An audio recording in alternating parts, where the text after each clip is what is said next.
Hey, it's Lee here. What's going on?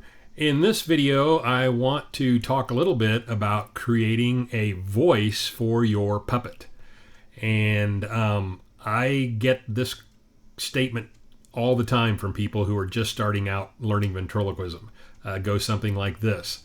I can't do voices. I can't impersonate anything. My puppet sounds just like I do. I don't think I'll ever learn how to be able to do a voice for my puppet. And my answer to that would be, you're probably already doing voices. Even if you're not learning ventriloquism, you're just not aware of it. So think about this for a minute. If you are at a family gathering, let's say like Thanksgiving or Christmas or something like that, and you're telling a story about your grandfather who was on a fishing trip with your uncle, and it had some funny outcome. When you told that story, I'm guessing that you would kind of use the voices of those two people, especially if your grandfather had some kind of a certain way his voice sounded and your uncle sounded a certain way. You might not use the exact voice, but you would probably try to duplicate it a little bit just because of the way you're telling the story and it being a family member. So you're probably already doing some type of voices now. You just don't know that you're doing it. Another example is, let's say you're telling a joke at work or at the office or to your friends. And if the joke involved somebody who lived out in the Old West, and the other person in the joke was from France or something like that, when you tell that joke, again, I'd almost bet that you use some type of that voice when you tell the joke. For example, I've done a little research on the internet today looking for a joke about a cowboy. So if I was telling this joke to a friend, and I'm not learning ventriloquism or wanting to do voices, I'm just telling a joke, this is the way it reads, and this is the way I would not tell it, but this is the way the joke reads. So, cowboy rides into town into the Wild West, and he shoots an artist. And the sheriff asked him, "Why did you do that?" And the cowboy said, "Well, I thought he was going to draw." Okay, not necessarily a really funny joke, but that's not the way I would have told it. And I don't think you would have told the joke that way either. It probably would go more like this if you were telling this joke to somebody that you knew. So, hey, this cowboy rides into town in the Wild West and he shoots an artist. And the sheriff asked him, "Why'd you do that?" And the cowboy said, "I thought he was going to draw." So I automatically go into a kind of a voice mode just when I tell the joke. And again, I think you probably do the same thing. So bottom line is, I'm sure you can do voices. You just haven't really practiced or learned some of these techniques that I want to talk about here and some ideas on how you can come up with those voices. So let me run through a couple of points here, and hopefully this will help you out. The first way to get voices is an expansion a little bit of what I talked about with your family members when you're maybe telling a story about them, is to actually use a family member's voice as one of your puppet voices, especially if that family member has a certain tone to their voice or depth or resonance or accent or whatever. Try choosing an aunt or an uncle or a grandfather or grandmother or something like that to use as a puppet for your voice. And it doesn't have to sound exactly like them, but use the essence of that person to create your voices. And you'll probably get some really good ideas from using family members as like an inspiration for one of your characters. Another thing to do is to play with the variation of a voice. What I mean by that is my regular voice is right here. And if I just go up a couple of notches, and I've mentioned this on my Ventriloquism 101 course video, if I just go up a couple notches, I'm not doing a voice. I'm just going up to here, and then let's say I add an accent to it and kind of go, "Hey, what y'all doing?" it's still me. I've just made my voice a little bit higher, but now it sounds like kind of a country guy because I've raised it and added a little bit of an accent. So that's a little variation in my voice. Or I can go down here. This is still my regular voice. I'm just talking way lower. And this could be used for like a serious puppet or like a news anchor or something like that. So there are two voices right there that involve no doing voices. It's my voice, just a little higher with an accent and a little lower.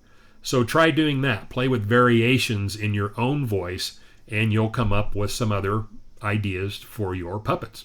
So number 2, or 1, or whatever it is, use variations. The next way is to use cartoons. And this is one of my favorite ways to learn voices. When I grew up, I was really big into the Warner Brothers cartoons, the Disney cartoons, Daffy Duck, Bugs Bunny, Porky Pig, Foghorn Leghorn, people, cartoon characters like that. So, and with YouTube now, you can kind of find whatever you want. You could go to YouTube and just search for cartoon voices and get, hundreds of videos back that you can watch to listen to cartoon voices. Now, I would not recommend you copying exactly a voice of a cartoon character because, those voices probably have some kind of trademark or something on them, so you really couldn't do an exact Bugs Bunny.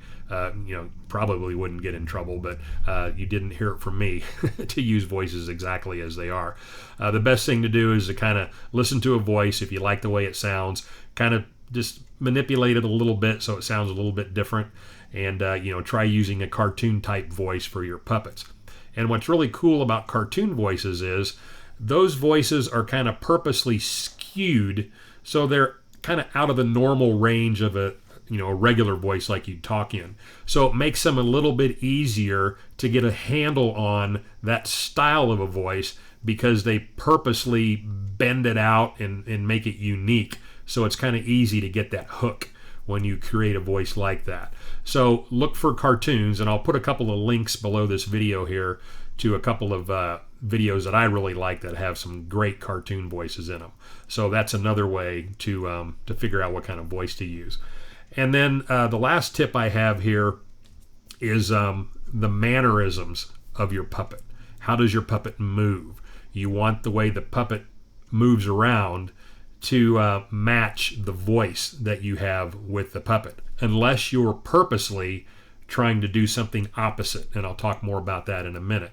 But the way the puppet moves, so if you have like a turtle puppet, typically the turtle would move kind of slow. It would have a kind of a slow voice because it's a turtle. So you want to think about that. So a really important tip here I can give you is when you're deciding on a puppet, always come up with the kind of the personality of the puppet you're thinking about. Kind of think in your head how you want the puppet to look, and also the mannerisms that you're going to have with that puppet, the way it's going to move. It's a good idea to write a little mini biography up about your puppets. How old is this character? Does the character go to school? What are his or her interests or its interests? And kind of might write a little mini biography, and that'll help you to determine the voice. And then and only then, once you have the look you're looking for, the voice you want to use, and the mannerisms of the puppet, then go out and find a puppet that matches that. That's the only way you're going to end up with a character that you'll actually use. I go to the Vent Haven convention every year, and there are dealers' rooms there with literally hundreds of puppets. And the first night the dealers' rooms open, people rush in and they buy a bunch of puppets, and 2 weeks later they're for sale on eBay. What happened? Well, just the opposite of what I said you needed to do. They'll see a puppet they think looks cool, they'll buy it, and they have put no thought into what they're going to do with it when they get it. So keep those things in mind, that you really need to know the personality, the voice, and the way the puppet's going to kind of move around and stuff first, and then get the puppet later based on that criteria. So that being said, we talked about using family member voices, cartoon voices, variations of your own voice up or down, and the mannerisms of the puppet. So let me give you just a couple of quick examples from some of my puppets that I use. I'm not going to show Nick Woodson again. You're familiar with him. He's a typical wisecracking, kind of a smart aleck kid. So I really like the voice I've had for Nick for all these years. I've never changed it. I've had different versions of Nick over the years, but I've always really liked that voice that I have for Nick. But let's look at a couple of my other characters. I wanted to get a puppet that was kind of a sad sack puppet, kind of a woe is me, down and out, not having very good luck. And, I looked at hard figures and I've looked at some other soft hand puppets and could never really find anything that really fit, once again, that personality that I had in my head and the kind of voice I thought would go with it until I found this Basset Hound puppet. And this is Snickers that I use in my show. And this is just a great character.